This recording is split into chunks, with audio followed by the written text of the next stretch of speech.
Hello and welcome to another edition of the Door 14 Hockey Podcast. I'm your host Marty alongside Dave.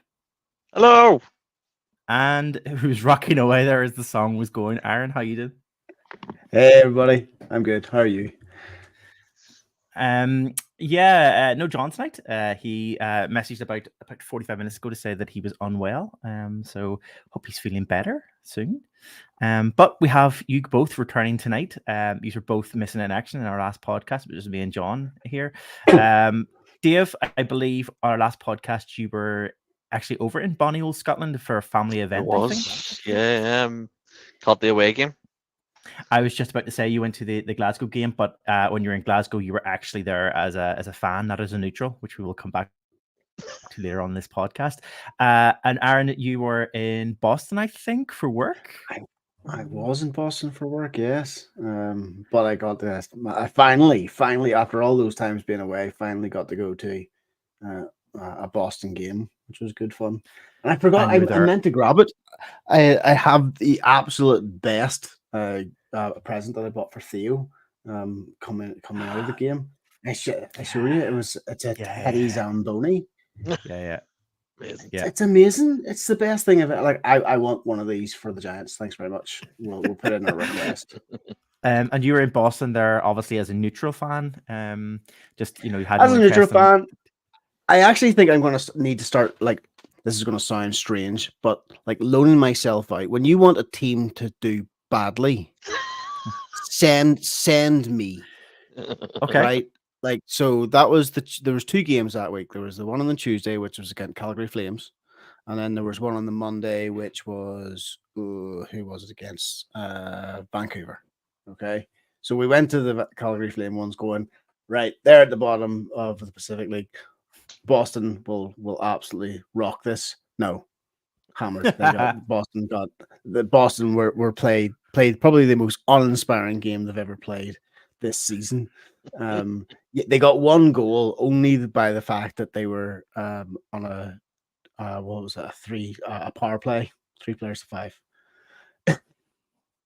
Where the following on the Thursday night they beat Vancouver, no problem, 4-0.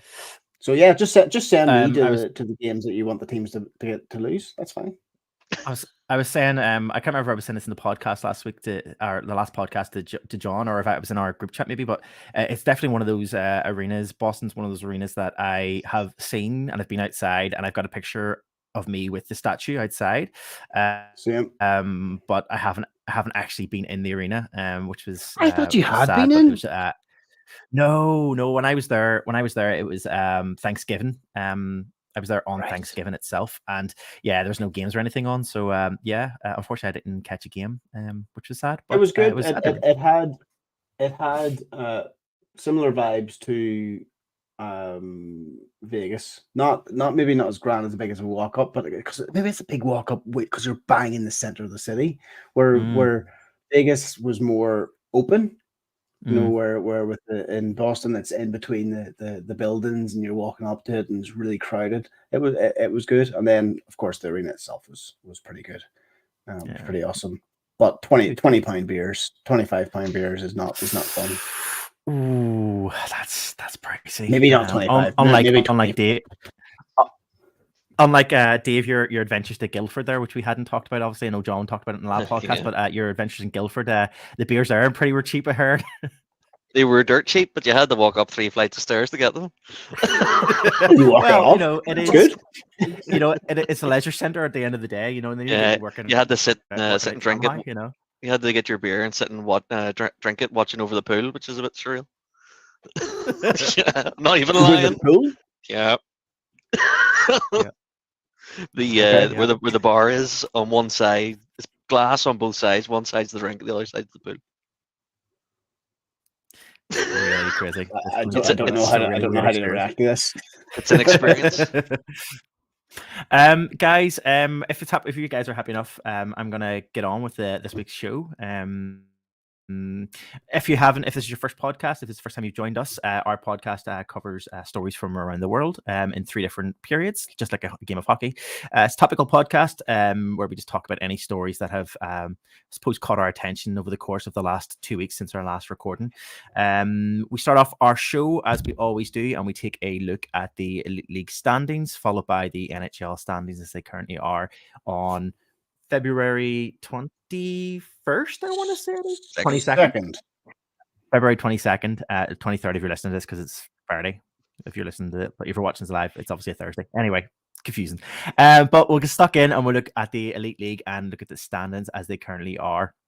Now, sitting first in the top spot still is the Sheffield Steelers with 38 games played at 69 points. The Cardiff Devils follow in second with 38 games played at 55 points. The Belfast Giants have moved back up into third place with 38 games played at 46 points. And Guildford moved down into fourth with 39 games played at 44 points. Coventry Blaze sit in fifth with 38 games played at 42 points. Dundee are in sixth with 39 games played at 38 points. Manchester are in seventh with 39 games played at 38 points. And the Glasgow Clan hold in the eighth spot there with 39 games played at 37 points. The Fife Flyers are in ninth still with 41 games played, 35 points. And the Panthers are sitting bottom with 37 games played and 33 points. Boys, it's been a while since I've got your opinions on the league standings. Dave, I know particularly for yourself, you haven't been with us for I think maybe two podcasts, maybe, but yeah, so it would be kind of good to get your thoughts on this. But Sheffield Steelers sitting top, significant point difference there between first and second. Cardiff obviously went on a really nice run of form there, putting it was 12 games together of a run, being defeated there last night in Nottingham. Your thoughts? Sheffield 69 points, 38 games played, another month and a bit to play. Yeah, it's nice. It's nice to see the games played now starting to even out. There for a while there was, crazy numbers on either side of it, and you didn't know who had played what and who was still due. Steelers this year are a force. They're phenomenal to watch, and they're just scoring goals for fun. And I think that's probably going to continue through to the end of the season. They've clinched their playoff spot, which is good for them. Happy days. Cardiff as well. They've done what Cardiff is always a challenger, or they at least have been the last few seasons. And it's great to see at least them pushing, because there's a bit of a gap now between them and second and third. I think it's really a two-horse race at this stage. If something goes wrong at Sheffield, Cardiff might be able to pounce on it. It's going to be a tough ask for anybody at the moment, but never say never and all that. And we'll just see how the rest of the year pans out. It's been definitely pretty eventful. As you see, the stats, they all sort of condense, get closer together after that second and the third and downwards. It's interesting you went for first to Cardiff jump on the first. I actually thought it was more of a fight between the Devils and the Giants, to be fair. It was a fight for second place at this stage. But of course, all for the Cardiff to prove me wrong. Yeah, and it was good to see. Sorry, go ahead, Dave. Yeah, so it was good to see, like when I was away watching Glasgow, as much as we have won the game and ran away with it near the end, that team is really good. They took an early 3-goal lead in the first, I think, 10 minutes, so they can put the puck in the net. So their league position doesn't really show their capabilities, so you never know with the. So they're still are they still in for the Challenge Cup, or am I? Mm-hmm. So the Challenge Cup is Guildford and Cardiff. I guess what I was going to say there, sorry for butting in, Dave. What I was going to say was, and it kind of coming back to something you were saying there, Aaron, the Sheffield, Cardiff, and Giants kind of 1, 2, and 3 there. I get what you mean about the Cardiff Devils and the Belfast Giants kind of still fighting for that second, third spot. But at this stage, I just think that the Giants don't have the capability to catch up with the Cardiff and the Sheffields.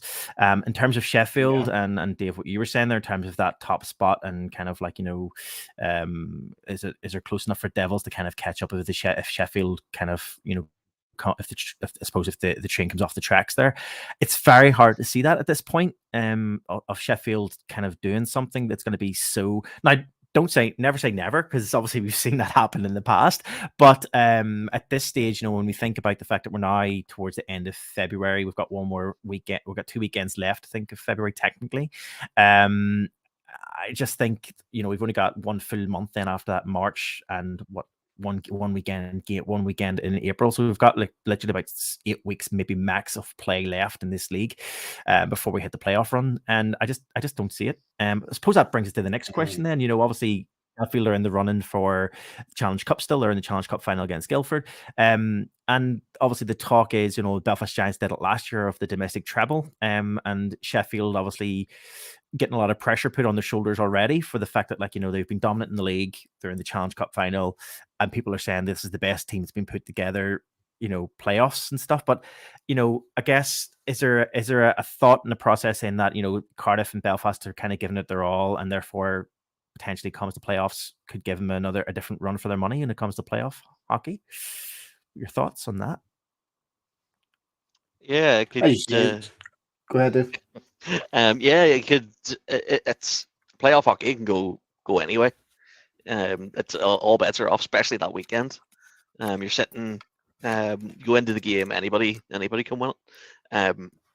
That's why it's been so hard for teams to come away with the treble. It's it's so difficult for a reason. Because you go into that Nottingham weekend and all it takes is one bad shift, not even one bad game, one bad shift, and that's you gone. It's your season over.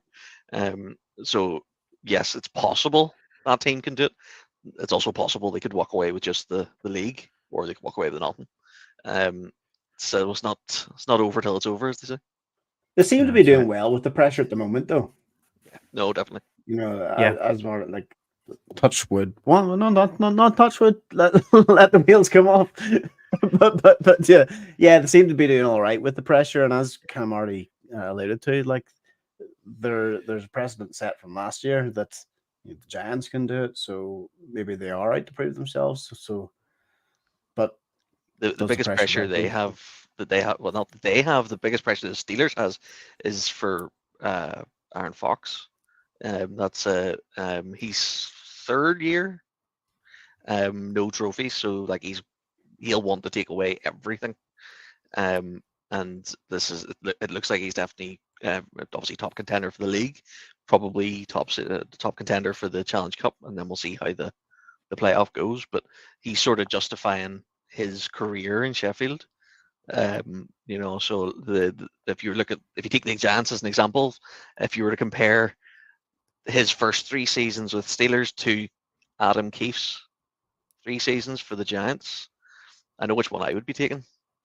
Because the Giants won two championships in those years. So, so that's sort of, he's got big shoes to fill if he's wanting to compare himself to Kiefer.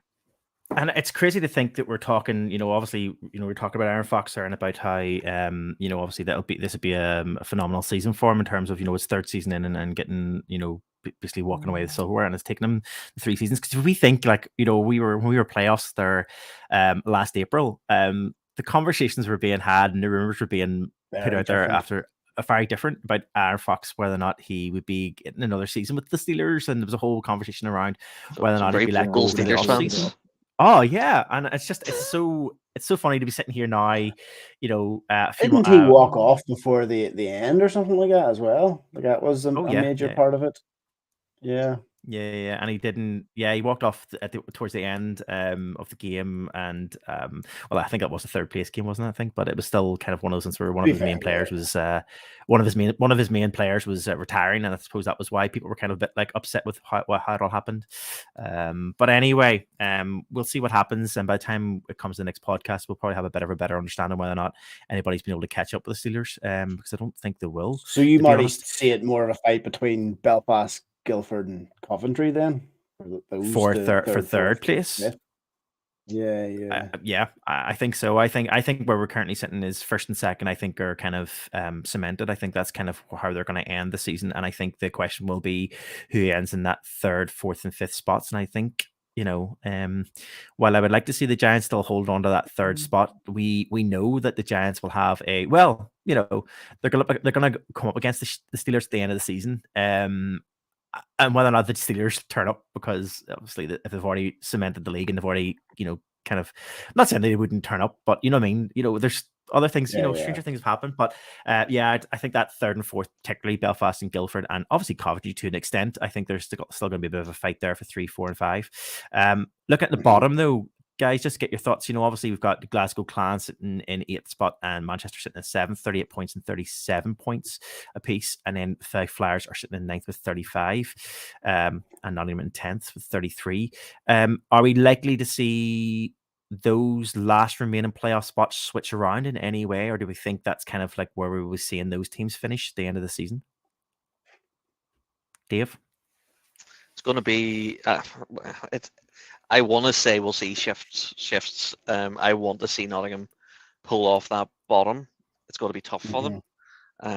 I think that team being through the ringer, I think they deserve a playoff spot. Just give them a fitting send off in the final weekend if it was possible. But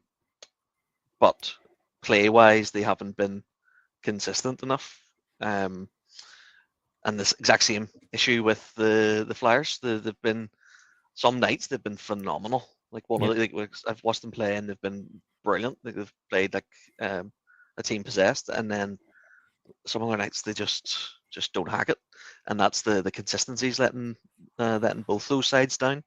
And as I said, the Glasgow Clan, that team is really good, and they're really quick and physical. And I would have expected them to be higher if I was just going on watching them play. Yeah. Yep. Aaron, anything to add to that before we move on? No, just kind of echoing what Dave was saying about Nottingham. I could see them coming up from 10th place. You would like to see them get even higher. But they've got 4 games in hand from the 5 Flyers, so you can see that going up. Moving on from them, it's good to see Dundee up at least 6th. So it is. That's a big change from the previous season. So I think I've said that like for the last 4 or 5 podcasts in a row that I've been on. It's like look at Dundee being up there, getting lightheaded there. I mean, it I suppose when it comes to Dundee, it is kind of their kind of thing would be, small gains. They did say this year, kind of obviously this first year into a new coach and a new kind of, leadership there in Dundee. And I suppose it's kind of like small gains over the course of this year. I suppose it's a positive thing for them in some ways. So I'd agree with you. I don't know if I expected maybe one of the other Scottish teams maybe be just slightly further ahead by this point of the season. I think there's big things being claimed about Glasgow originally, the massive at the start of the season, and I think that hasn't really panned out maybe as they would hope, as they were hoping for. Was it Glasgow doing the gold chains? Who was doing? Was it Glasgow? No, it was Cardiff. It was Cardiff. That was Cardiff. No, it was Cardiff. Oh yes, with Cardiff. the new logo. Yeah. Sorry. Any excuse to talk about it. Exactly. Well, I'm going to leave it at that, and I'm going to switch my attention across the water, and we're going to take a quick look at the NHL and the current standings over there in the wild card spots as of February 21st again. Yes. 22nd. Oh my God. Anyway, Eastern Conference and Atlantic Division, the Boston Bruins still sit top with 57 games played, 79 points. The Florida Panthers are in second place, close by actually, with 56 games and 78 points. And the Toronto Maple Leafs sit in third with 55 games played and 70 points. The Metropolitan then division, we've got the New York Rangers sitting 56 games played, 77 points in first place there. The Carolina Hurricanes are in second with 55 games played, 71 points. And the Philadelphia Flyers are still holding their spot there in third with 57 games played and 67 points. 2 wildcard spots held by Tampa and Detroit at this time. Over the other side of the country, in the western side of things, in the Central Division, Dallas Stars, I was about to say All Stars. The Dallas Stars are sitting in first with 57 games played, 76 points. The Colorado Avalanche are in second with 57 games played, 74 points. And the Winnipeg Jets are in third with 54 games played, 73 points. Pacific Division, then the last division is Vancouver Canucks sitting in first with 58 games played, 80 points. The Vegas Golden Knights are in second with 56 games played, 70 points. And the Edmonton Oilers are in third, 53 games played, 68 points. The wildcard spots currently held by the LA Kings and St. Louis Blues. Let's go back to the eastern side of things, and obviously then you seen the Bruins that are playing, Aaron, and they've been having quite a dominant season again this year. I mean, from the game you watched, obviously they lost in that game. You wouldn't have thought it. You wouldn't have thought it. They honestly, I would have more than happy been at home watching the Giants game. Watching that team. No, sorry, the experience was amazing, and going to an NHL game was so much fun. But the team themselves were not inspiring at all that night. It's so mean saying that, but I think I just picked the wrong night to go. So I did. Oh. Dave, obviously Boston holding their form there, and Florida Panthers are kind of creeping up really closely behind them with a game in hand and 1 point behind there. They've also got a massive 0.51 goal difference, and they seem to have kind of came out of nowhere and kind of crept in there this season, having performed quite well. I mean, any other teams caught your attention? When you start seeing teams like Florida, started getting stringing wins together. You're talking 6 wins in the trot there, but New York Rangers, in my opinion, have found an extra gear. They have really started to string the wins together. I think they're coming in on 8 wins on the trot, and I'm never a fan of watching. I've been seeing the Rangers play. I went to the Madison Square Garden, but it's not a team I would be rooting for. Put it that way. But it's nice to see them in the top tiers again, because for a very long time there they were extremely mediocre. Coming from a Wild fan, I know what mediocre is. But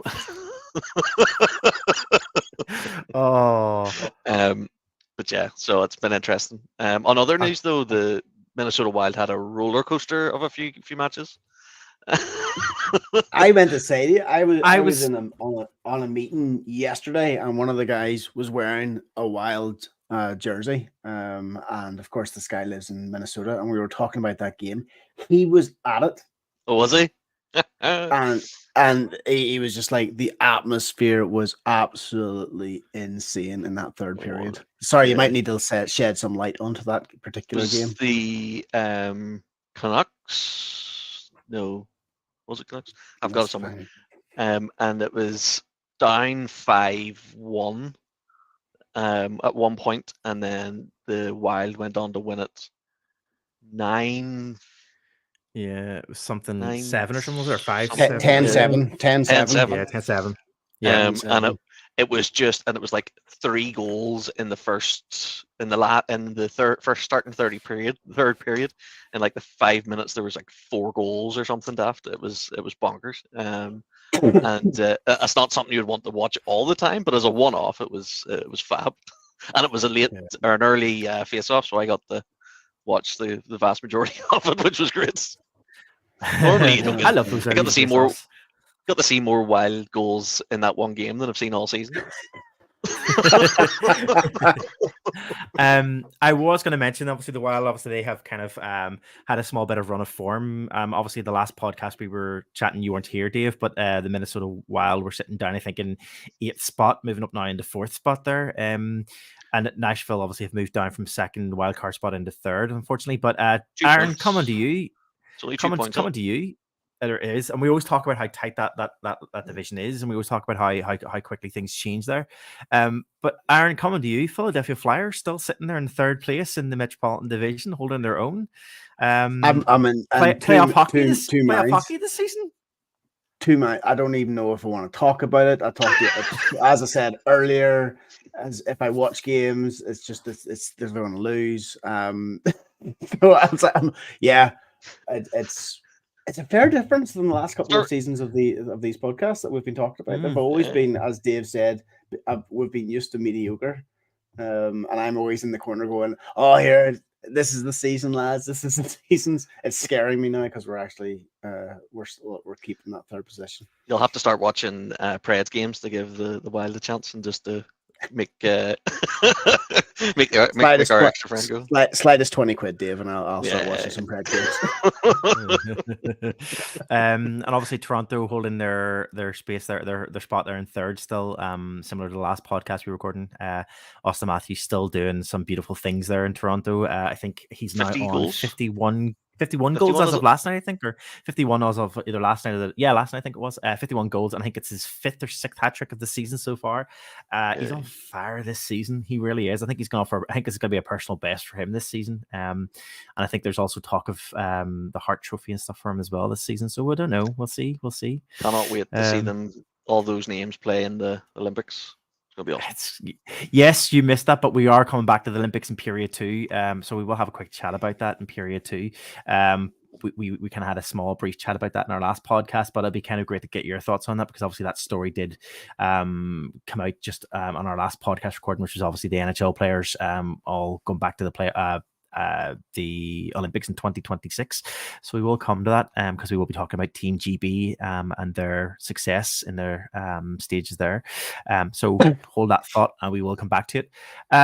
Boys, I think that's it for just our standings. Have we got anything else before we move on to our main episode? No, all good here. Great. Well, with that, we will get stuck into our main episode, and we'll start with period 1 of hockey.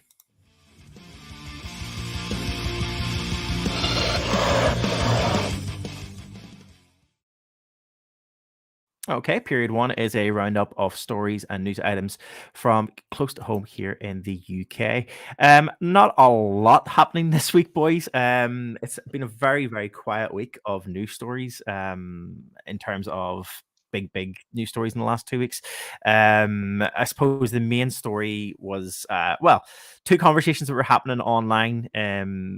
And that one was from both stories, I suppose, are coming out of last night's game of Cardiff versus Nottingham in the Nottingham arena.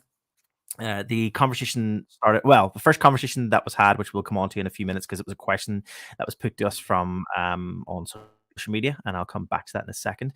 But the first story was obviously about Pete Russell being ejected from the game following a game-winning goal for the Panthers, which was called a no goal on the ice before being overturned. Pete then, showed a bit of character. He had his temper. We've seen it from other coaches across the league, but a bit of slamming of doors, some fighting with refs, some yelling going on, and he's been ejected from the game.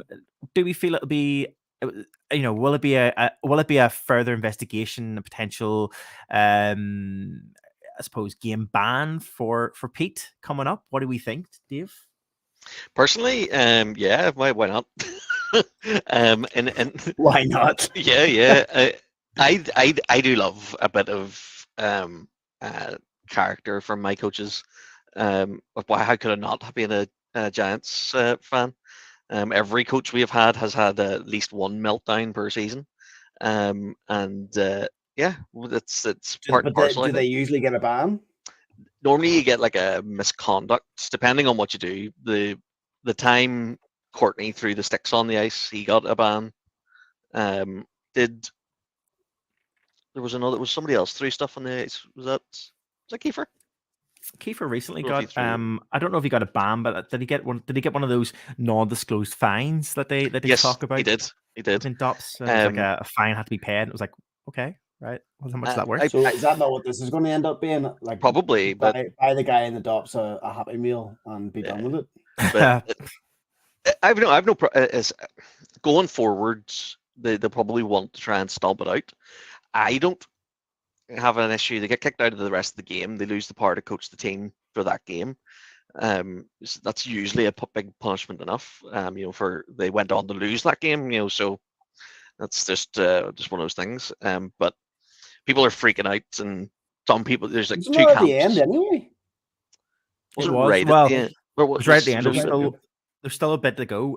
He was dejected from the game before the game had finished. There was still a few minutes left of the game to go. It wasn't right at the very tail end. But the question, I suppose, the next question would be to you guys was, if you've seen the video, I mean, what, how, I don't feel that there's an argument there to say that it shouldn't have been a goal. It looks like a clear, clean goal to me from watching it back. I'm glad that Obviously you're it was asking this question because obviously I it was was looking at it disallowed. going, Yeah. I mean, there's not really much of an argument around whether or not it was a goal or not. I suppose if it went to, goal was scored and therefore either the Panthers maybe have asked for a review of the goal or someone has asked for a review of the goal and it was deemed as a goal, then I mean, it's clear. I think it's right in saying that it's clearly, from what I can see, it's a goal. I think there's maybe an argument where they said a player was in the crease or there was a player interference over the goalie, but I don't think so. I think it's a nice screening across the goalie, and his skates look. If you look close enough, the skates look like they're outside of the crease as the goal goes in. So I don't really know. Yeah, I thought whenever I watched it back, I thought it was a goal all day long. The Devils defenseman did a poor job of managing the crease. Basically, like if he's got a problem with that, he should have turfed the guy. Yeah. I think he's in the crease just before it. Like when the Panthers players coming round, there's a little bit of crease time, but that's a good couple of seconds before the actual goal itself. Yeah, it's always a hard one because nobody wants to see their goaltender being impinged, but like he wasn't on top of him, and he had full wall, whatever their gig's called. Wasn't bounds, was it? No, it wasn't bounds on. No, it wasn't bounds on. Yeah. He can't see the play, but that's because he's being screened. He has 99.9% of his crease to work with. Nobody was taking away his the ability to use his stick or his gloves. To be expecting that to be called as a. He's a good foot. He's a good head taller than the guy in front of him. Yeah, so he's looking over him. And if you're thinking that you're expecting that to be called as a no goal, it seems a bit harsh. I guess that he is up tall. He's not down low. He has to get down to get the puck. So but then that would be the same even if he wasn't in the crease by that wee tiny margin, he would still be in the road, and it still would have been a goal. So the other story or the other bit that was coming out of social media about this same game held in Nottingham last night was this conversation then has kicked up about whether or not a fan should or can call themselves a neutral observer of a game and attend a game with absolutely no real, as a neutral, if you will. This came because I think it was a post put out there where Sheffield fans were discussing about traveling down. Remember, it's an hour down the road between Sheffield and Nottingham. It's not that far. And there was a conversation had about Sheffield fans traveling down to this Nottingham Cardiff game to watch the game and to, I suppose, not necessarily support the Nottingham Panthers, but I guess to go down and kind of represent the Sheffield Steelers, who are currently sitting top, and their nearest contenders in the league at the moment are the Cardiff Devils. And I suppose it was taken from that point of view. Some people were saying, well, actually, no, the Sheffield fans are going down and supporting the Nottingham Panthers, and therefore, like, hell's freezing over what is going on. I thought this was supposed to be the biggest rivalry in UK ice hockey. That's why I kind of joked around with you guys in our opening about going to certain games over the past 2 weeks, being neutral supporters or non-neutral supporters. What's your take on this? I mean, we've been, let's put it in context. We have been to the playoff finals weekend in Nottingham a number of times, where the Belfast Giants have either made it to the semi-finals and got put out during the semi-finals and still went to the final game. We've been to playoff finals weekend where the Belfast Giants weren't even there playing because they didn't make it to the playoff final weekend, and we were there as fans simply enjoying the game. And we've been to NHL games just simply of teams that we don't support, simply because it's hockey, we love hockey, and therefore we want to go and have that experience. What's your take on this? I mean, it got people really riled up Dave, what's your So, your thoughts in terms of going as a? Yeah. Sorry, go ahead. Yeah, go ahead. go ahead. Um, No, go yeah, ahead. also polite. Though I've been to quite a few games where Malmo don't even speak the language and still went to the game. Absolutely no skin in the game. I just enjoy watching the sport. You wouldn't say this like people. This is really random. This is a bit of a side thing. Some other David Eaton on Twitter was talking about this, and I was like, yeah. so I was talking. I agreed with him, and he said the same thing. You wouldn't say this about football. People go watch football every day, all day, every day. Just put Sky Sports on and watch football all day, and they don't really bats an eyelid. But if you're ice hockey, apparently it's more, I don't tribal. know, would they not? I'm sure they would. They probably do for some games, but he was saying like if he was a Forest fan or something, but he would stick on like a But that's sticking it on. That's sticking it on TV. That's different. There's a difference between sticking it on TV and but we don't have the then, choice. Like No, but big that's what I'm difference. saying. Like you would watch highlights and stuff like that on YouTube, right? That's like watching it on TV. I think here is that they're actively going, like as you said, Murray, like driving an hour down the road and paying money and going to the game. That's different than just sticking it on the television. Well, I think if Premiership football matches were the same price as the Elite League games, I would say you would get people driving a couple of hours down the road and going and watching it. Yeah, that's fair. But no, I've been to I went to Malmo. You've been to Gothenburg. I've been to. Yeah. No. I was just outside Stockholm. I went to Stockholm to see a game there. And also, where else? Like, I think we went to two others. Germany. We've done Germany. I mean, you do. I've scheduled entire holidays around finding ice Is hockey. that different though? And I don't. It doesn't. I think we would go no matter what. And Dave, you've done this as well. Is it different because it's a different league? Like for us, when we're going on holiday, if we're going to the NHL, if we're going to Germany or Stockholm or anything like that, is it just, well, this is a bit different. This is a bit of an experience rather than, well, I definitely don't have any skin in this league, but I want to go to watch the hockey. It's more difficult for us as well to make that because we're for us to make a journey to a game, we have to jump on a boat or a flight for our league. I mean, so to do that journey for as a bystander, it's a bit tricky, but we've done it for playoffs. Yeah, I mean, there is argument. I get what you mean, Aaron, in terms of if it's kind of that experience of experiencing a different league and kind of experiencing what that league does for their games and stuff. And I kind of get what you're coming from. But if we think about obviously John's not here on the podcast, and I'm sure he would probably say what I'm about to say. But John, I remember he was I think he was in Nottingham for work one time, or he was somewhere close to Nottingham for work or something. And I remember he had a hire car for work when he was living in. It was whenever he was living in Northern Ireland, and he was over in Nottingham for like a conference or something with work, and they'd hired him a car. And I remember him taking the hire car driving down to see a Nottingham game. I think it was probably I don't know, it was Nottingham versus, let's just say, Guildford. I don't know who it was, but it was no teams that he didn't have any kind of, he had no skin in that game at all. Like there's nothing. He had nothing there. And there's been times where I've maybe been away for work in likes of Nottingham, around Nottingham, Birmingham, those kind of places where it's not too far to get to somewhere. And I think to myself, well, if there was a game on, I would totally have went to a game. But it just hasn't happened to the point where there's been a game on whenever I've been over. But yeah, I don't know. But I guess the question I suppose here was there is there an argument that people are saying, well, Sheffield fans were definitely going down to Nottingham and supporting Nottingham there, and but I guess from the point of view, I guess from a point of view of as I said, it's if Cardiff are the team they're up against, if we were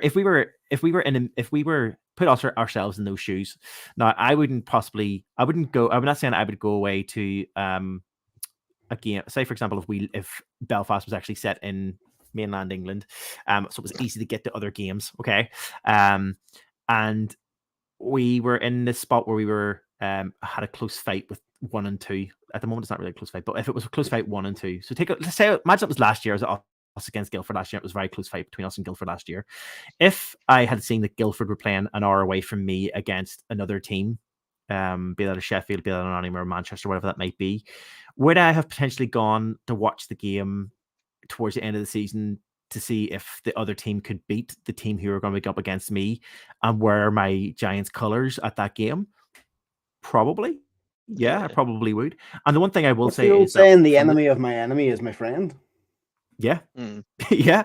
And I guess the thing was, whenever the photographs that I've been seeing and the images I was seeing of like fans who were down representing Sheffield, they were there in their own colours. They were there in their Sheffield colours. And I guess there's no harm. I just think it's a really silly. I just think it's really. It's when people are really giving really up about it, like they shouldn't be going to these games. Massively, yeah, massively kicking off. But like it was ridiculous. Like some of the comments I was reading were ridiculous. Like people were like, you should need to get your head checked if you're going to be going down and supporting them. Blah blah blah blah. Like it was just really ridiculous things. And this is from the own fan base. This is from like the Sheffield fans calling the other Sheffield fans for going down to Nottingham.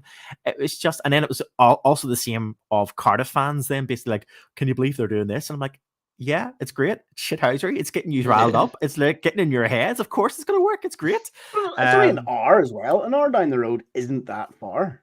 No, it's really not. And they don't necessarily. They could live in between. Yeah, could be 20 minutes down the road. Could be. Yeah, hockey's hockey. Could be. Enjoy the game. Hockey's hockey. Indeed. Guys, I think that's actually it for the stories for period 1. We do have one penalty box, which we will cover now before we get stuck into period 2. I'm just going to add on a comment there before we move on. Anthony, for joining us again this week. Thank you very much. Adult pays money to attend entertainment event. Clearly, I know. Shocking. Shocking. As I said, we've got one penalty box thing, so we'll get stuck into that and we'll have a quick chat about that before we move on to our period 2.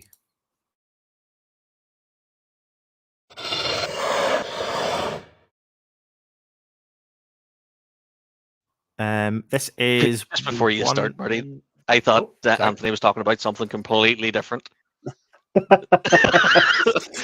It came through my head as well. That's why I was like, he's a fan of watching Northern Irish news these days.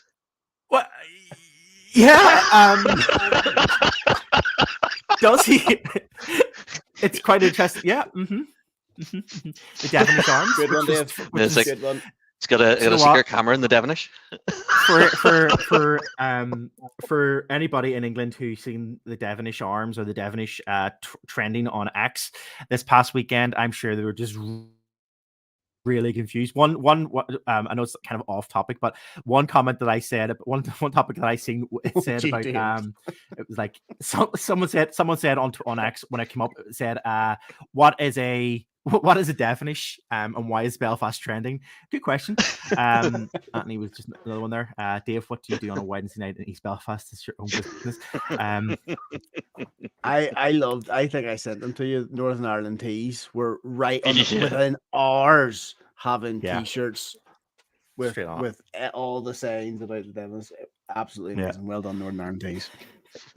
Senior man, the Devonish ship was pretty funny. Anyway, let's get back on topic. This week or last week, there at the end of last week, DOPS put out a statement for a 3-game suspension for Nottingham Panthers Felix Para, number 29. The Coventry Blaze versus the Nottingham Panthers game on the 4th of February. He got 3 games for headbutting. Video showed the play stopped in Coventry net and a small scrum ensues with players from both teams. After initial scrum dissipates, Para engages McNulty through direct contact with his head, directly contacting McNulty in the visor face area, and it was deemed as headbutting. He received no history, so no additional added on fines or bans for that. But he did receive 3 games for that head contact, and also probably a fine somewhere in there. Does it say anything about a fine? I don't know. Let's have a look. Yep, fine. Undisclosed fine. Guys, have you seen the video for this one? What's your thoughts? 3 games ban for a headbutt. What do you think, Dave? It's a soft headbutt, but it's the stupidest thing a player could do. Like, it's especially considering where the ref is. He's stand beside him.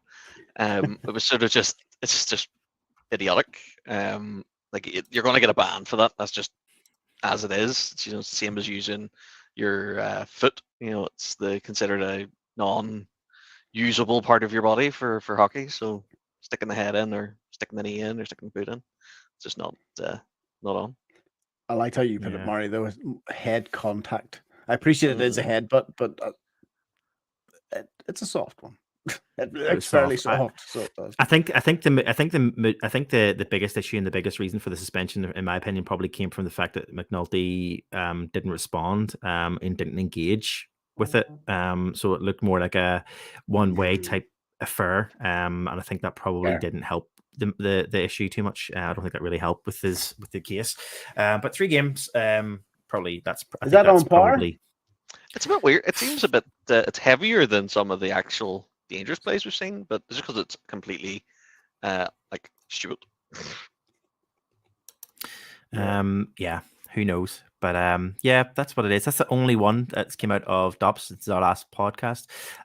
It seems to be quite light the last few weeks, which is probably either a good thing or it's or it just means there's more to come later in the season. Who knows? Who knows indeed. That's it for period 1. That's it for period 1. So we'll just get stuck into our period 2 if that's okay with you guys. Sounds like a plan.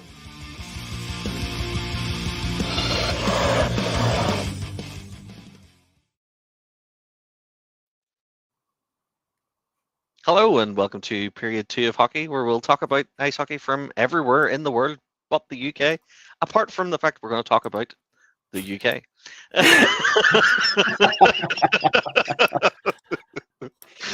Marty, so as usual, you've done most of the homework, so I'll hand it over to you for you to run through them, and then we'll go from there. Yeah, just as you said there, we did add the this UK news story into international hockey because it technically is international play, so therefore that's why it falls within our period 2. But this is obviously Team GB advancing. On our last podcast, I know Aaron, I think you were watching at one point, I think, live while John was giving me live updates, and my soul left my body. I think at one stage, I think you can clearly see. That was horrible. I think there's a point. I think there's a point if you go back and watch the last podcast, you watch it on YouTube. There's probably a point where you just see my face and you see you can just see it where it's like I've just lost the will, and I'm just kind of like, right, let's just continue with this. I will put out now, and I'll make a statement very loud and clear, and I probably shouldn't because it means John will make it worse, but those games, those episodes that fall on live games, when John is probably, I dread them. So from now on, if you see me putting into our calendar, guys, you want to change the date of the podcast to a different day, one of the reasons why is probably because there's a live game on. But in saying that, we were keeping track of the Team GB games, or the game that was live on the last podcast, and that tournament ended. That Olympic qualifying round ended with Great Britain securing their place to the final Olympic qualification round in August 2024. GB will be moving forward to the next stages, which will be the stages where they'll travel to Aalborg in Denmark, and they will be playing against I suppose the next teams up in relation to kind of securing that last spots into the actual Winter Olympics for 2026. Boys, it's pretty exciting when you think about the group was announced, I think, as well. It was Japan, Denmark, Norway, and GB, I think. Yes, I know Japan and Denmark definitely, and I can't remember. I think that fourth, Anthony, you can correct us now. You can put it in there for me. Thank you very much. But yes, we do have that to look forward to. I mean, coming back to kind of the comments you made at the start there, Dave. You were talking about the NHL. Obviously, seeing the NHL players coming back to the Olympics in 2026. It's going to be interesting to see if Team GB can qualify in Denmark and make it through to that final those Olympic round and coming straight into the Olympics. I mean, can you imagine the likes of like it's Austin going to be Matthews? Unreal, it's just crazy when you think of it. Our own Jackson Whistle blocking shots from Austin Matthews. Yeah, it'll be an interesting one. Davy Phillips taking Ovi to the boards, It'll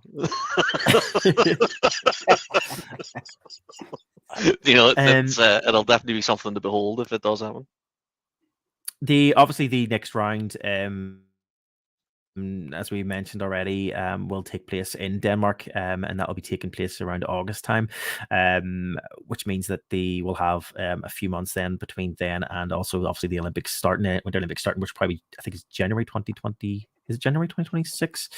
So there's a bit of a big gap between 2024 and 2026, I guess. But do we feel that, the build up, how, I suppose the question I was going to ask was, if fingers crossed, touch wood, if Team GB are able to succeed and move through to the Olympics following these qualifiers in August 2024, what do we feel needs to happen, or how do we feel that they maintain or kind of capitalize on that, I suppose, that success, and to kind of bring them right through until almost a year and a half later, where they will actually be sitting facing these NHL players and these high caliber teams in the Winter Olympics? Dave? GB needs to the UK needs to a lot more time for GB play. That qualifier was an absolute travesty. The teams were going off and playing, missing these people, which meant that even if people wanted to watch GB play, they were sort of having to pick between GB and their team. And some people's teams, the Giants are a prime example, their team is more important to them than GB. But if it was a dead weekend, people might decide to go away for it, and go and watch it. I, for one, would love to have went to see it, but I'm not going to go. No, it was the weekend I was away, so it wasn't, I think. So, it doesn't really, it wouldn't have worked for me, but it's just sort of, in general, not having these international breaks, it hurts the sport. It puts GB on a non-equal footing. Giants, for example, we lost 4. Yeah. Plus, also, then we also lost others to other teams too. Don't forget, so it wasn't just Desto went for a training camp or something. So it's it needs to have a time allotted for it. May it be a weekend mid-season, like for that qualifier, or even just a training break to allow them to go and get together as a team, rather than a week before a tournament or something silly. It needs to be really thought ahead. But at the minute, the way the Elite League treats GB is there's almost no appetite for it, which is a shame. I think it all goes back to what me and John have been after for quite some time, which is a proper, all-encompassing governing body for the UK. But that's never going to happen with the way the Elite League is, and it's old boys club. Well, let's put it in context. I don't even think it's not even just an Elite League thing. I think the fact that, like, the Team GB have moved through to the next qualifying stage round. The final qualifying stage round, and I don't think I heard or seen anything on mainstream media about the fact that, like, a Team GB has been progressing forward. And we've talked about this, I think, several times, and I think I think me and you talked about this actually together at the game, the Belfast Giants game there last weekend. We talked about the fact, like, do we see more money being put into Team GB ice hockey for Olympic, moving forward for the Olympics? Is it going to be that August 2024 hits, Team GB qualifies for Winter Olympics, and then all of a sudden, then they wake up, the government wakes up, or the sports funding bodies and government bodies all wake up and go, oh, okay, should more money be put into ice sports here in the UK? And I know they talked about, more money is being put into ice sports in the UK, blah blah blah, and all that sort of thing, but it doesn't seem to be enough. And I guess what is enough, and I suppose how would they determine how much more needs to be put in? But even to have some kind of, like, recognition of the fact that the team has done so well and moved to this point, what's going to happen come August if they do qualify through? Are we going to see more of that? Are we going to see more promotion of it? Are we going to see more money being pumped in to help with moving it forward? Who knows? Yeah, it's literally going to be a suck it and see almost, because the government at the moment have no sort of interest in doing that, and at the minute it's just sort of, the people who are in the know, but everybody else doesn't. Yeah. Yep. Yeah. Moving on from Team GB and sticking with our international stuff. We obviously had the final of the CHL took place this last week as well. Actually took place this week, sorry, we should say the 20th of February. We seen the European trophy, the CHL trophy being lifted and won in 2024 by Genevieve Servette, who have lifted it from Switzerland. They faced off against Skilvetta, which is the Swedish Where's team, John I when believe. you The need we him? see, I know AIK, which is the Swedish club. I believe were the ones who were here. Did we face off against them? I want to say we did. so, yeah. I'm pretty sure we did. But they became obviously Servette became the first Swiss club to win what they call the modern iteration of the Champions Hockey League, and what they mean by that is obviously this new change of format which they moved into this year. Obviously having the whole the first Sweden, it's like the first team. It's the first Swedish team. It's like, oh well, it's actually the first team. Swiss team. So they were the modern iteration, as they called it. I guess it was a massive it was a sellout crowd, 7,135 people watched the game. It's a lovely game itself.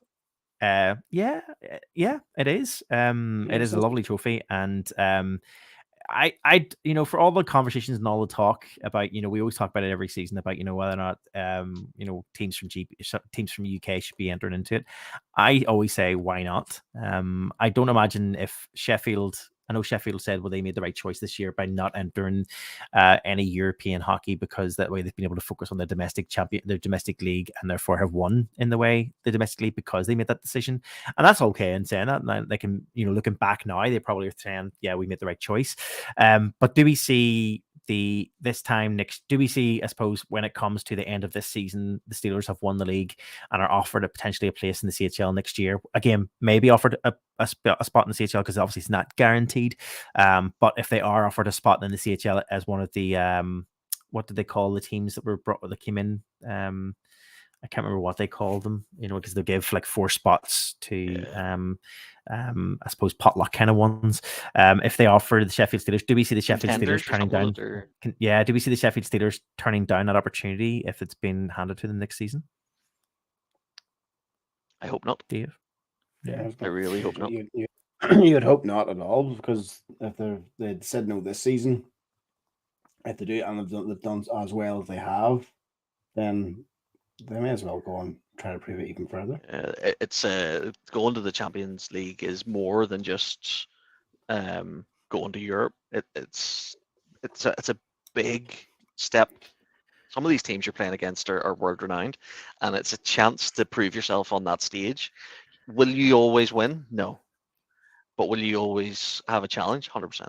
And the Giants have proved that it's possible to challenge in that environment as well, and it's I think that any success on that level is ideal. The more the Elite League can be seen in those global standings, the better. That's exactly at what point do they, if teams from the AHL say no, like I would say would they just turn around and say, say, well, we're not going to offer it anymore? Yeah, I think it would be one chance. Yeah, I would tend to agree with you. I kind of think it's better for the the Elite League to be represented in the CHL. Whether or not we can compete to that level of, say, the example of these two teams who obviously finished in the final. Whether or not we can compete to that final is probably, I'm not going to be deluded and think that's a possibility anytime soon. But as you say, Dave, to have the Elite League branding, the Elite League name, and UK hockey there, and at least being represented in some ways, even if it's like something as simple as like being in the NHL game, something along those lines, even kind of keeps the Elite League and keeps UK hockey represented, and I think that's very important. So it'll be interesting to see next season if the Sheffield Steelers are offered a spot, if they will take that. I'd like to think they will, but you never know. Stranger things have happened.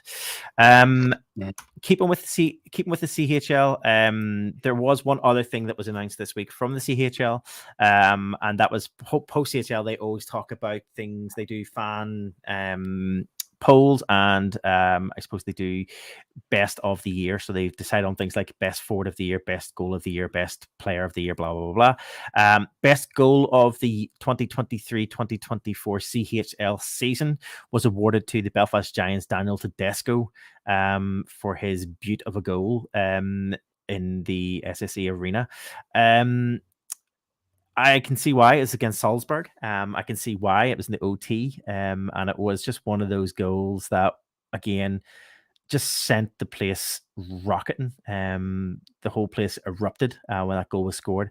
Beautiful goal, but also I suppose the resulting I suppose reactions, shall we say, probably also help cement kind of what would be why that goal was so special. And I have to say that it wasn't just the goal, but I think the setup even for that goal too, from Quentin Preston, I believe it was. I think that was also a thing of beauty too.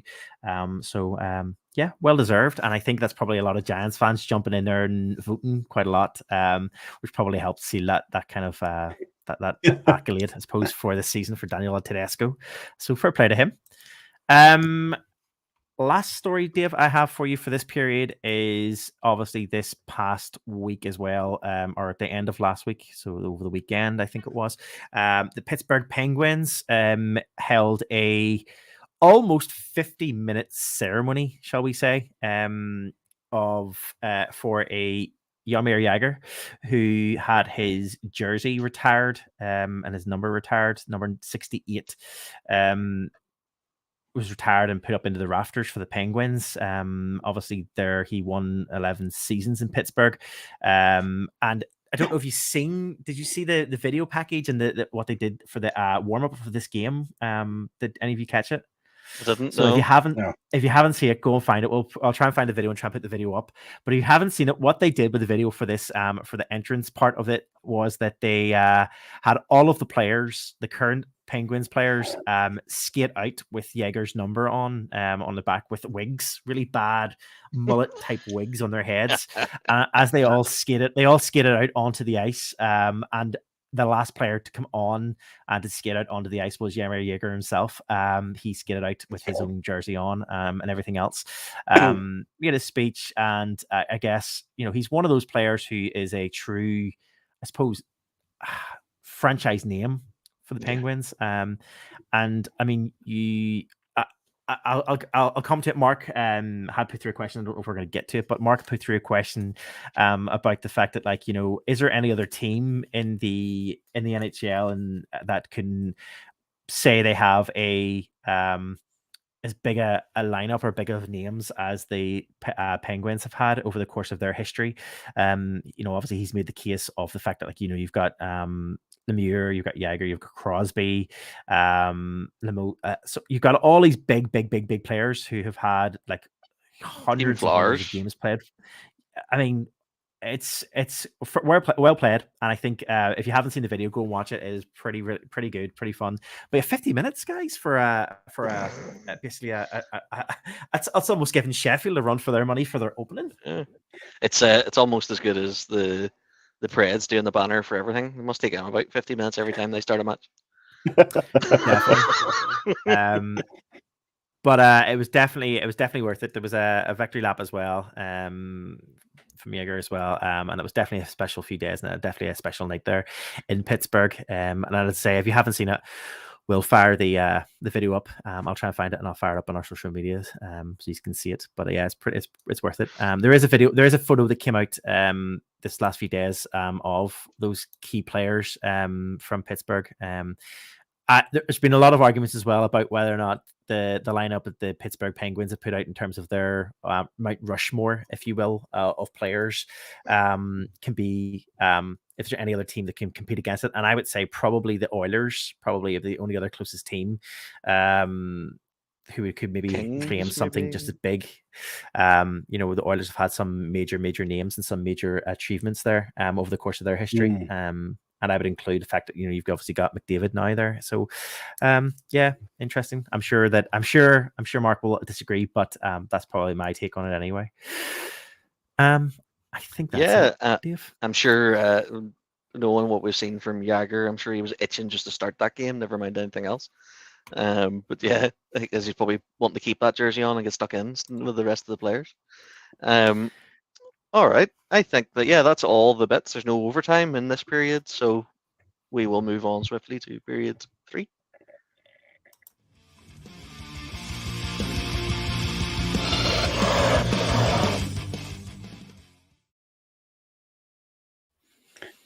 So with John not here, I'm assuming I'm on period 3 duty. Yep. Welcome to period 3, what we always love to call general Knocky News. Knocky News. Good job, Aaron. Look at you catching up. Yeah. Catching on. Oh, there's someone not here. I better do something.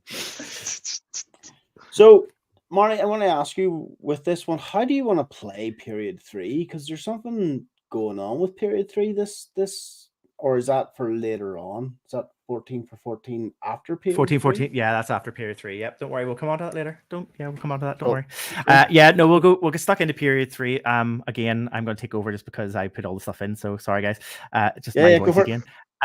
We've got two main things I want to talk about. We're obviously the period 3. Definitely, I'm thinking about having to rebrand it next season into this kind of like a jersey period, because for some reason the last few episodes we've done have been all about jerseys and jersey designs, probably because of probably to blame the Belfast Giants mostly for it. So we'll talk about that. To be fair, we wore our teal one last weekend. It was amazing. We did. We wore the teal jersey. Exactly. Yeah. But to be fair, you've got one story in here that's not jersey related. Yeah, let's go with that one first. We'll go with that one first. This is a story just because I've seen it, and obviously one of the other big things that we love on this podcast is dogs. And this week the Nottingham Panthers.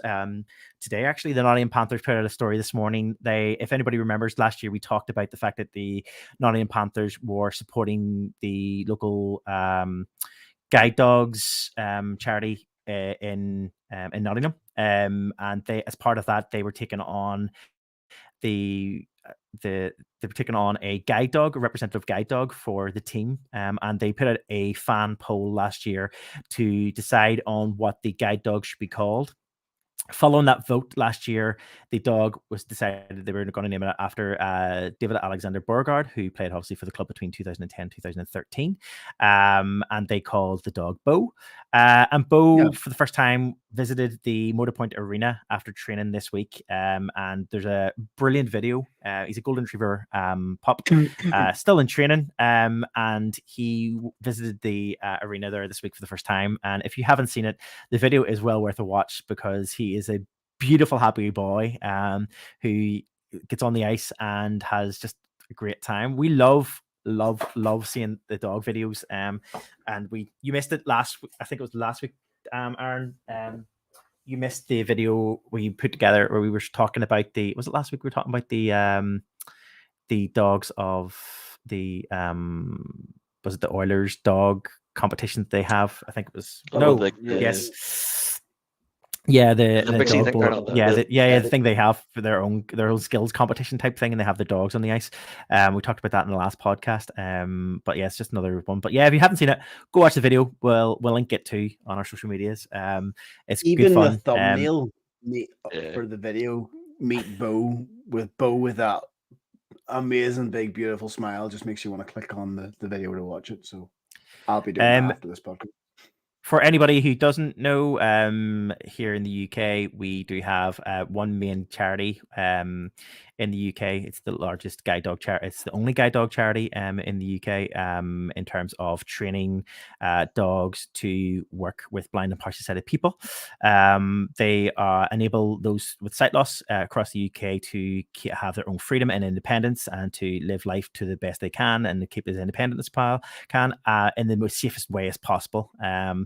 The dogs here are trained on lead walking, on guiding specific routes, and they're highly skilled and trained over the course of a couple of years, if you will. It's not straight away; it doesn't happen straight away, and they are paired with people based on the person's need for the dog, but also the person's lifestyle, person's ability, everything you can think of is all taken into account before they compare a dog with a person.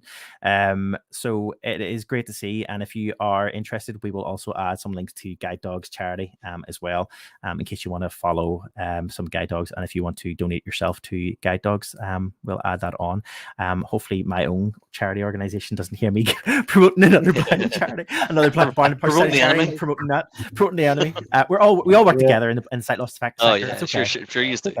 It's okay. But yeah, brilliant. Bo is a beautiful dog. So yes, one of the highlights, I will say though, one of the highlights of my work day is if I'm in work and if one of the if someone comes in with their guide dog, you just know straight away I'm over being like, hi, how are you? Oh, you got a guide dog, I see. Oh, nice. Can I pet your pet dog? Can I pet him? Can I play with him? And usually you'll find me on the floor to get the guide dog normally, which is pretty normal for my day of work if there's a guide dog around. I seen the best video with a guide dog in it recently there, and it was showing the difference between when the guide dog's harness is on and when the guide dog's harness is off. And the guy was walking in, got into his house, and he took the harness off, and the dog stole his shoe. Yeah, I mean, we there's a lady who used to work with me, who had a guide dog, and she would bring the guide dog in, and exactly the same as you were saying there, Dave. When the guide dog had its harness on, beautifully behaved dog. I mean, immaculately behaved. Didn't stray from its task. Didn't stray off a line. Stayed exactly doing what it needed to do. But as soon as the dog's harness was taken off, and if it was around lunchtime in our office, that dog was straight over being like, oh, what have you got there? I can smell something. I can smell some lunch there. Are you going to share with me? And there was one day where it was all like, she came out of one of the offices and said, Martin, would you mind looking after while I'm in this meeting? I was like, yeah, of course. Not a worries. And I actually had to go back and be like, yeah, do you want to come out and just check and see? Because it was honestly, it was just going mental. It was fun. But yeah, it's strange how just as soon as that harness goes on, perfectly behaved. But yes, go check out Guide Dogs and we'll add the link to that too. Sorry, I got distracted again by dogs. The other thing that we enjoy on this podcast, as we mentioned, is a good jersey, and I'm gonna quickly share this week's batch of jerseys with you guys. We're going to start off with the jersey that's probably caused maybe the most controversy, shall we say, this week. The Belfast Giants announced about 2 weeks ago that they were going to have, through a cryptic social media post, they put out to say that they were going to have a themed night, which is coming this coming weekend, this Saturday, and it is a cowboy night, I believe is the official theme of the night. Other people have called it the Bomber Appreciation Night, because Jeff Baum and his dad are quite well known for quite like an Stetson and the kind of country life anyway. And as part of this weekend, let me just take off that Brandon so it looks right. As part of this weekend's festivities, they have put together this jersey, and they've released it officially released it today, the design for the jersey for this coming weekend.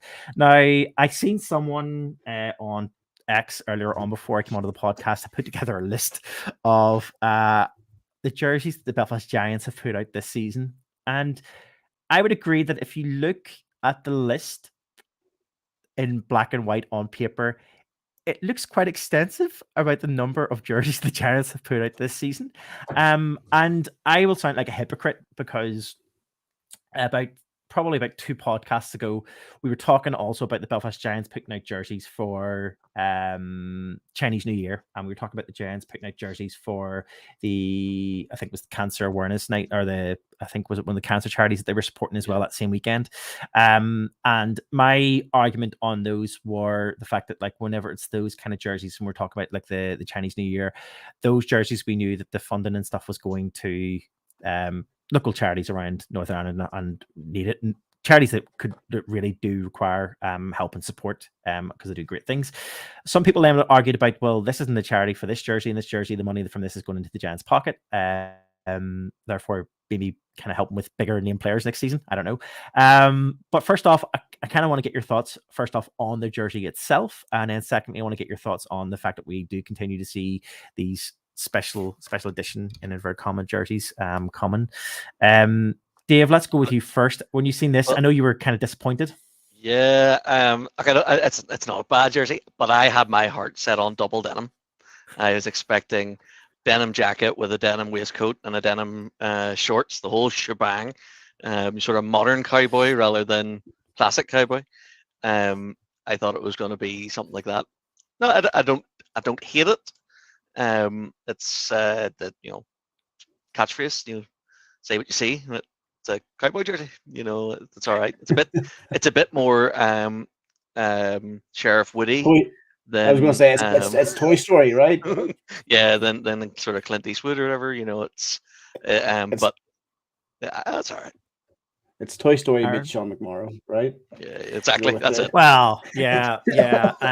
I think when people seen this and they seen the sheriff's badge show, I think a lot of people were just like, "Oh, is Sean McMorrow coming back for one night only?" And you know what? I seen a friend of the show turn around and say that a certain substance was back on the menu. Well, I did see that also. I did see that. Yeah. The less we talk about that, the better. But yes. But are we going to say what John's reaction was to it? What was John's reaction? Loved it. Absolutely John's loved favorite it. jersey. He loved it. Really? Yeah. That would be like John, to be fair. He said out of all the he said out of all the jerseys that ever been created by the Belfast Giants, this is probably his favorite one out of them all. Yeah. He's even trying to get us to buy tickets and everything to try and win one. So. Yeah. I think he's probably going to send me like 30 or 40 quid probably on Monzo over the weekend to kind of get him some Sheriff back tickets. I think John could pull this off. Yeah, I think John could pull that jersey off. Yeah. I think John owns that outfit, just not as a jersey.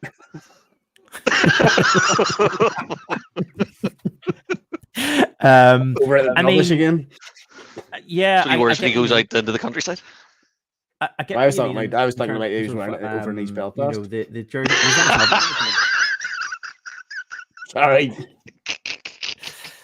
No, it's okay. As I was just saying, it's one of those jerseys that, like, I think to steal from. I was watching a few from the bridge a few weeks back, and to steal from a comment that Todd Kelman had made in relation to. We'll go back to the fact that we're talking about the chains and stuff that the Cardiff put out this year. There is a bit of an argument where people were saying, well, Todd made a comment to say, when did it become a point where, like, hockey fans in the UK lost their sense of humor, and took themselves so seriously that something as innocent as like that chain, which they kind of thought would put some smiles on people's faces, or this Howdy partner jersey that has been created by the Belfast Giants, like, why are people so up in arms about it?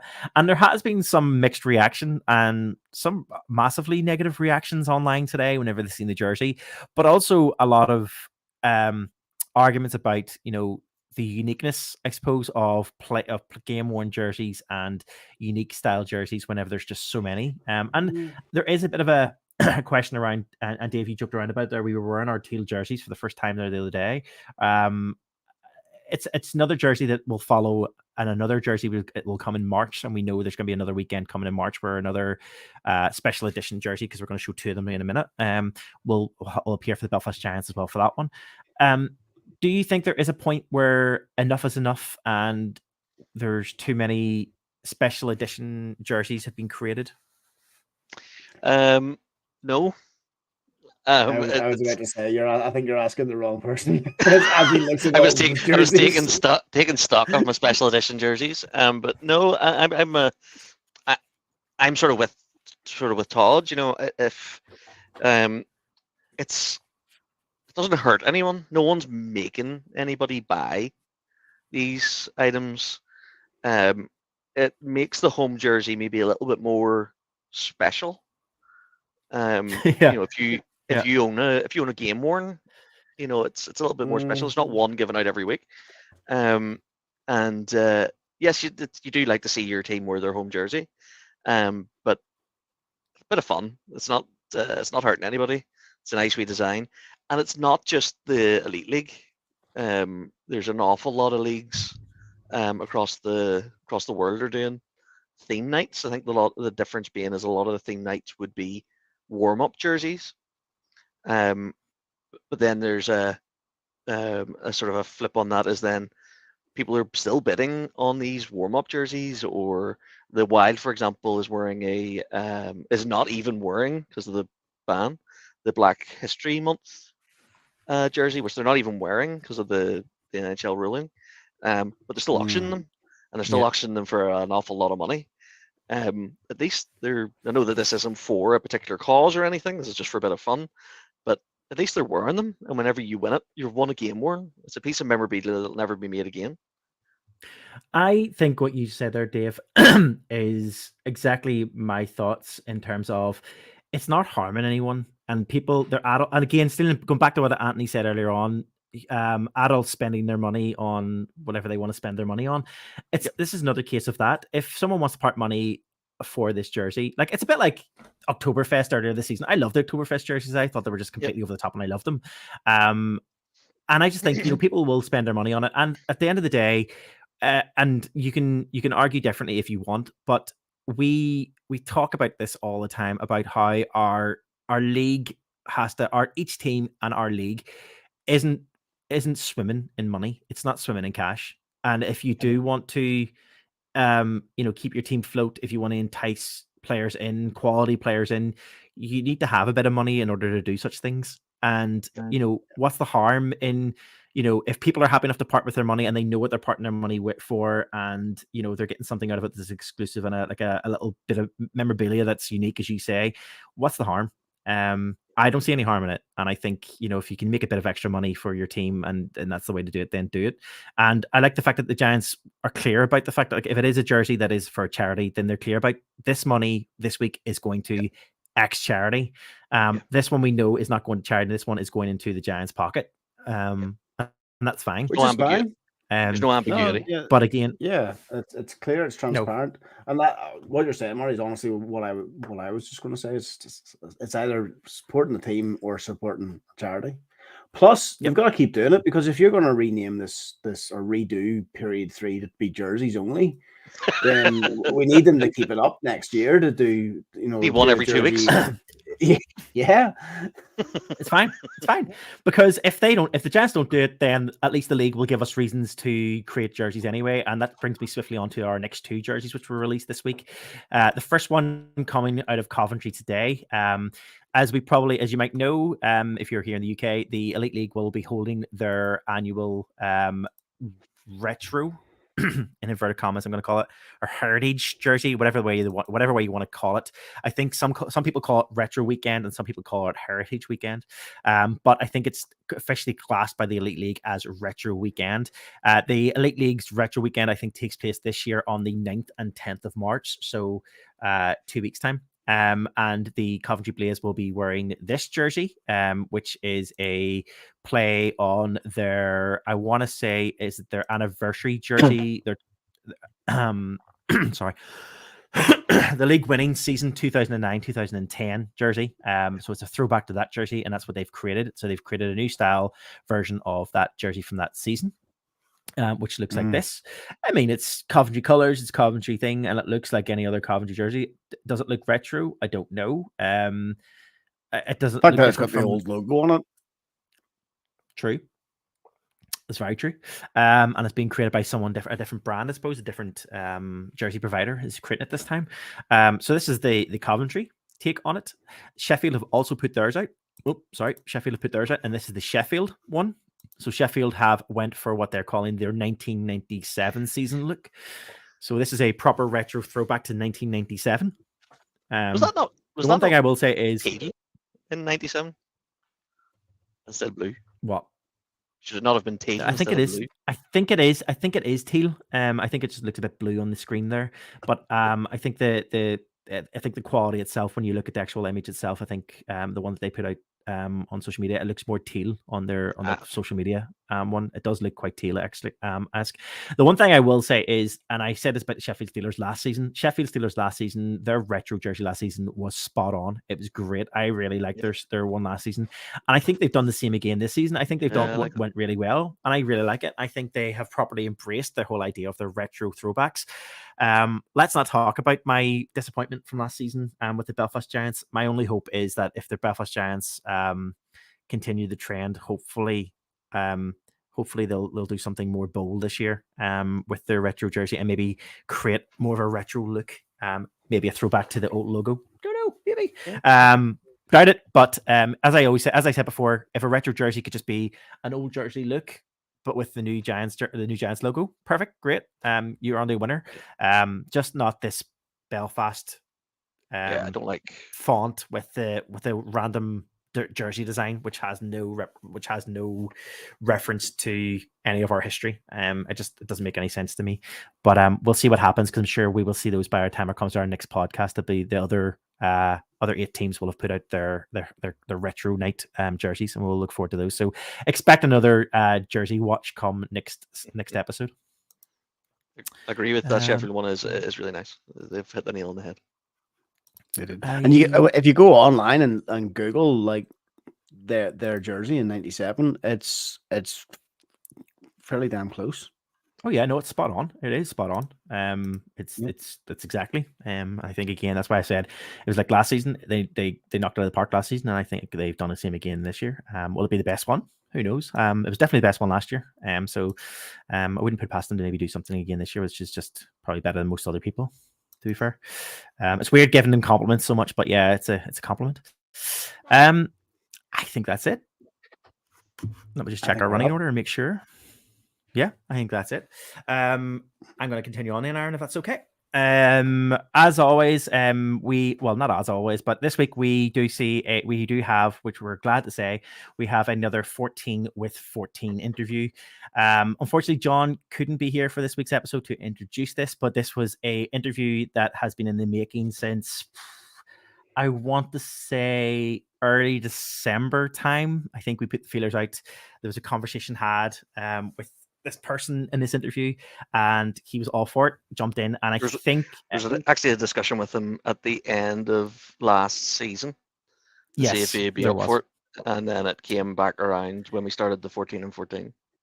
Yeah, the intention was to try and have him on in January, as the first 14 with 14 in January, just after the Christmas period. But unfortunately, at the time, there was a lot of changes going on, and I think there was a few roster changes for this team, which required his attention because he's quite an important person for that team.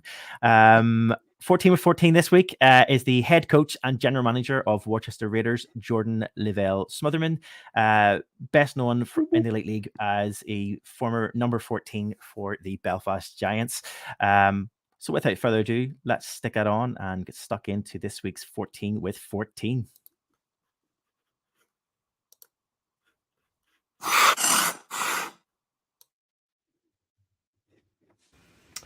I'm very pleased to welcome to Door 14 Hockey and 14 with 14, an Oregon native and current head coach and general manager in the ECHL with the Worcester Railers. In a career spanning 20 years in the game, as a player he had stints in the AHL with the Chicago Wolves, the Syracuse Crunch and the Providence Bruins. A 2005 draft pick by the Atlanta Thrashers would lead to 4 games in the NHL before he'd then spend time in Europe playing across Denmark, Sweden, Germany, and towards the latter part of his playing career, the EIHL as Belfast Giants number 14. A Memorial Cup, Calder Cup, EIHL League and Challenge Cup champion, ladies and gentlemen, Jordan Lavelle Smotherman. Jordan, thank you for agreeing to come on. How are you? I'm doing good, John. Thanks for having me. 14 with 14 is where we try to get to know more about the people behind the number 14 across the game, both on and off the ice.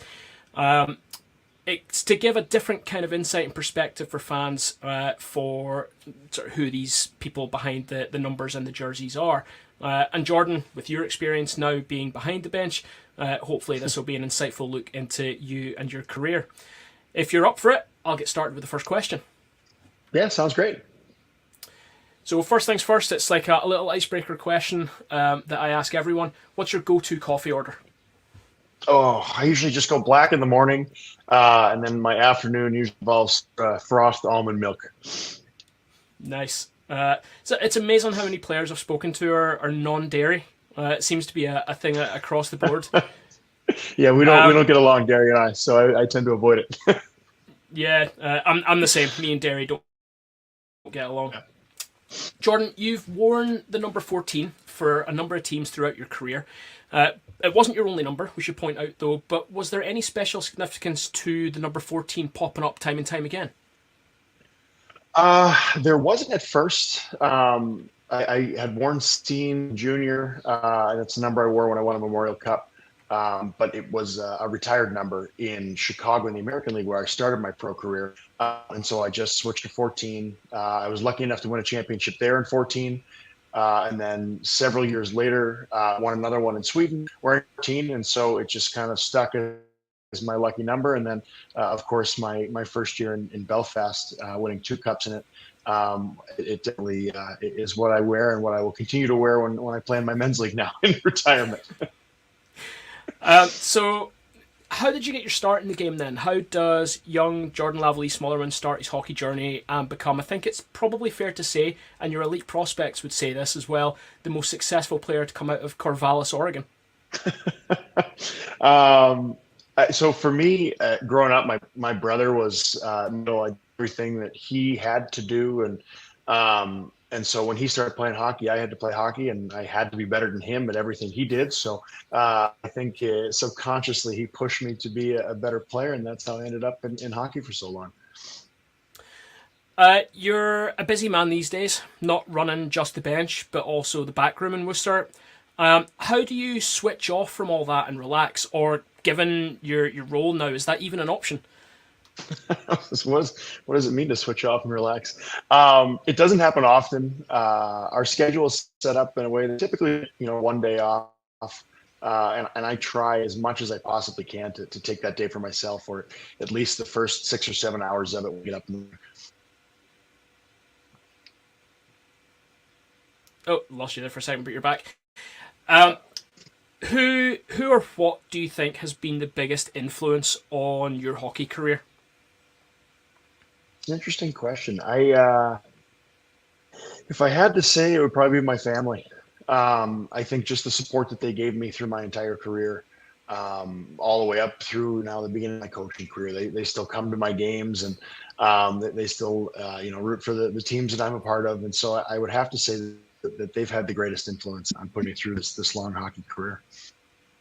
Yeah, it's another similarity I think with other guys that I've spoken to. His family seems to be the main reason why guys get into the game and why they tend to be successful is the people around them and the support network that creates. Thinking back to your playing career then, as one of the guys in the locker room, if you were in charge of pre-game music in the room, what are you playing to hype the guys up ready for the game? So I was for a long time. I ran the music. My last year in Belfast, I was on music. Last year playing here in Worcester, I was on the music. It really depends on the group. Belfast guys liked a little more rap before the game. Most teams tend to lean towards the house music remixes and things like that. But there's a science to it. I don't think many people understand. It takes some preparation time, and there's a lot of timing involved in it. It's actually it's a thankless job as well.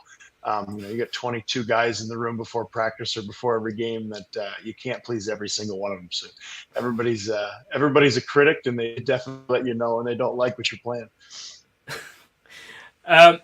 Jordan, I rattled off some of your achievements at the start of the interview there, and fans across North America and Europe will all have a core memory that they remember you for. For many Belfast fans, it was you announcing your arrival with that overtime goal in the Challenge Cup final in Cardiff against Guildford. One that I know that my podcast buddy Marty especially misses you in Belfast for. But over a playing career spanning 20 years as a player and a fledgling coaching and management career, has there been a standout highlight moment for you? It's hard to pick one. I've been fortunate in my career to be a part of some really good hockey teams. So on a team level, all the championships that I've managed to win sit right there with each other. On an individual level, obviously playing my first NHL game, realizing a dream that I'd had since I was a little kid. My first NHL goal is right up there. And then obviously that Challenge Cup overtime winner right up there. Anytime you are the guy that scores the goal to win a championship, especially in a city as special as Belfast and where the team means so much to people, that one is definitely right up there in my top three for sure. Amazing. You're only a few years into your coaching career now, having recently, I think around Christmas time, notched your 100th game coaching the Railers, and I think most of the congratulatory comments for that came from Belfast fans, actually, on social media.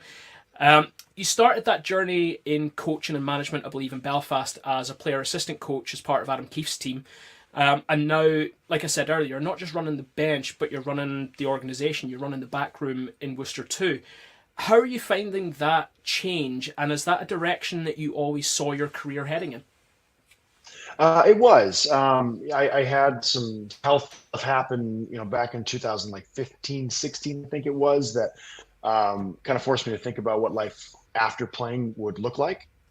And I got the opportunity to step in as an assistant coach at the end of a season in Manchester in the East Coast League, and fell in love with it. From that point on, started doing a lot of reading and studying and networking, to start preparing for what eventually would become where now. And sticking with the EIHL, a little connected question, if you like, or a couple of connected questions on this. Back in mid-December, you signed John Muse, formerly of the Sheffield Steelers and the Glasgow Clan. Is the EIHL a league that you still keep tabs on and keep connections with, or was bringing John on board through other connections? Kind of a little bit of both. So he is actually friends with the former Belfast teammate of mine, Bobby Farnham, who reached out to me at the beginning of the year, and mentioned that John was looking for a place to play the season. At the time, we had two NHL contracted goalies from the Islanders with us here in Worcester. We didn't have room. So I had kind of dismissed it, but then we had one with an injury that put him out for the rest of the season, and another one that had been called up, and we needed a capable veteran goalie. And John has stepped in and been fantastic for us. I think he's maybe 9-4 or 10-4, something like that, since he arrived, with like a 910 save percentage, and has been a fantastic addition to our room. So I definitely do still keep tabs on the IHL. I get the Giant score almost every day, to see how they're doing, and try and tune in whenever I can. But no, that was kind of a combination of both. And linked to that then, when you took the step over to Worcester in 2021-22, then you played a season with Will Cullen, who then the following season would move over to Belfast, and then this season was a mid-season re-signing for Belfast. Was there conversations in the room between you and Will when he made that original decision to head over to Belfast? Yeah, I had actually spoken with Adam about that as well. We had conversations about Will as a player and a teammate, and Will also reached out to me when Belfast was interested. And so I oftentimes will have conversations with Adam. He likes to ask about players that are playing within our division that we see a lot. And we pass names back and forth when we can and try and help each other out. But Will was definitely a part of that discussion. So I'm happy to see that he ended there, won a championship there, and is now back there again. Yeah, and he's been a big influence coming back into the team this season as well. Jordan, having a team that gel well together and can work as a well-oiled machine is something that will be really high on your agenda these days as head coach. If you're planning a sort of team day away from the rink, away from the ice to help the guys come together, what sort of thing would you tend to have them do? It varies. We just look for different fun activities. I always love a good team golf tournament, especially because you force the guys that don't golf to get out there and make an ass themselves a little bit, which always gets guys laughing. Anything that is playfully competitive, I think, is a really good team activity, because it gets the guys working together. It gets them communicating. There are a number of really cool places and areas around the Boston area that we look to take guys for, whether it be escape room type stuff or little team building challenges, things like that. Anything that gets them working together in a collaborative fashion is what we look for in our team building days. Nice. I'd be remiss if I didn't ask you a little bit about the Railer season while I've got you here. It's been probably fair to say a mixed bag so far. At the minute, you're lying just outside of playoff positions. What are you asking from the guys in the room at the minute? They've got a couple of months left of the season before postseason. Postseason hockey's on the line, and you've got big games on the horizon against the likes of Orlando and Florida lying ahead of you. What are you asking of the guys in the locker room in that run-in? Currently, really just asking the guys to stay the course. We've been playing some fantastic hockey lately. I mean, even last night we lost a game 3-2 that we, in my mind, did not deserve to lose. We've been playing teams for the most part, and we're really happy with where we're at in our process. You know, the East Coast Hockey League is a very long season, and it's about growth as you go through the season. As an organization this year and as a team, we took tremendous steps in fixing a lot of the things that we needed to fix last year and previous years. And so we like where we're sitting right now. We feel like we're a team on the rise. We've had the same group of guys for pretty much the start of the year until now. There are not many teams in this league that can say that they have 21 guys on their roster that they had in their training. So for us, I feel like we have that advantage of continuity. And that as we continue to move towards playoffs, we're going to continue to get stronger. Amazing. Looking again off the ice and looking at you, Jordan, do you have a go-to movie or TV show that you'll binge or you'll watch again and again to try and help you unwind and try and take your mind off the hockey sometimes? It's fun. I have my 2 or 3 shows that I throw on in the background when I'm cutting video after games to help me stay calm. Modern Family is one of them. How I Met Your Mother is another one. Seinfeld is usually a big go-to of mine. Anything light that will help me kind of relax and, like you said, wind down. Keep the blood pressure down. Yeah, exactly. Yeah. What about pre-game then for you, Jordan? What does the build up on the day to a game for the Railers as a coach and a GM look like? It's been said players are, hockey players especially, are creatures of habit. So is there anything that's kind of followed you from your playing career into your coaching career things that you just have to do in the run up to a game? Most of them involved kind of my eating rituals around the game, which I learned very quickly I couldn't do now that I wasn't playing. But it is. I mean, it is all about routine. For me as a coach now, I have my morning routine. I wake up, I have my game day breakfast. I have the things that I go through video-wise in the morning. We have our pregame skate, and then all of our meetings are scheduled throughout the day. Creature of habit. Yeah, there's no question about that.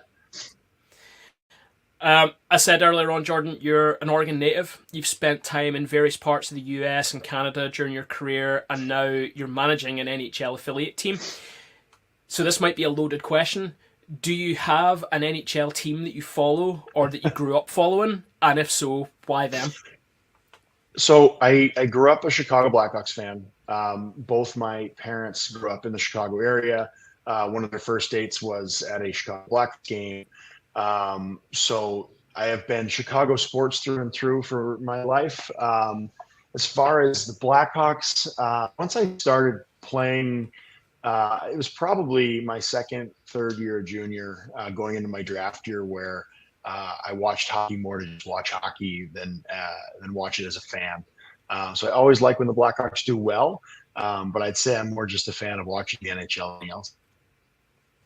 If you'd said Islanders, I was going to ask you if you were contractually obliged to say that, but you didn't, so we can skip that one. Yeah. To wrap up then, there's one final question that I've been asking everyone, and it's if you could go back and give 10-year-old you a single piece of advice, what do you think it would be? There's a lot of advice I would give 10-year-old me. You know, it is it's the advice that I tend to give my players. Now, my life was hockey dominated, so my advice going back to 10-year-old me is probably going to be how to make my career even a little bit better than it ended up for me. And it would be, the advice I give these guys here is that be the best where you are. Don't worry about the next step. And for me as a coach, it's what I'm trying to do right now. I'm trying to figure out how to be the best at this level before I even start to think about where my coaching career could take me. And that's a big mistake made in my career, and a big mistake that I see a lot of these guys make is they think they should be at that next level, and they don't do the little things where they're at to be the best there to prepare them for that next level. So that's what I think I'd tell 10-year-old me, and maybe put in a little more time in the gym in the off season and be in better shape. That would have made a difference for me. Jordan, massive thank you very much for giving up your time. I know you're on the road at the minute, and giving us an insight into yourself both on and off the ice. And good luck with the Railers for the rest of the season. Thank you very much, John. I appreciate you having me. And thank you so much to Jordan for joining us for the podcast this week. I know John couldn't be here, and John wanted us to send his thanks as well to the Raiders organization for giving us the time to have a chat with Jordan. We know he's very busy, and we really do appreciate it. It's great to see him. I'm glad that John kind of threw my name in there too. We're all massive fans of Smotherman, and I know myself. I know I was a huge fan of Smo, and whenever it was announced that he was leaving, I was devastated when he was going. I can't believe that he did call him Smo. It's good to hear from him, and I know I very surprised myself. But it was good to hear from him, and good to hear his stories and kind of catch up. And fair play to John for getting that organized and finally nailing it down. Did Snow just describe the perfect neutral at a hockey game? Bringing it back to a question that you asked in period one, when he talked about just enjoying hockey for hockey. Yeah, sounds like big circle. Sounds a good way to big circle. Oh, sorry, Dave, go ahead. Did anybody see on X that he met a group of Giants fans that were at a Worcester game? It's just shows you the caliber of the man. That's just all I need to say.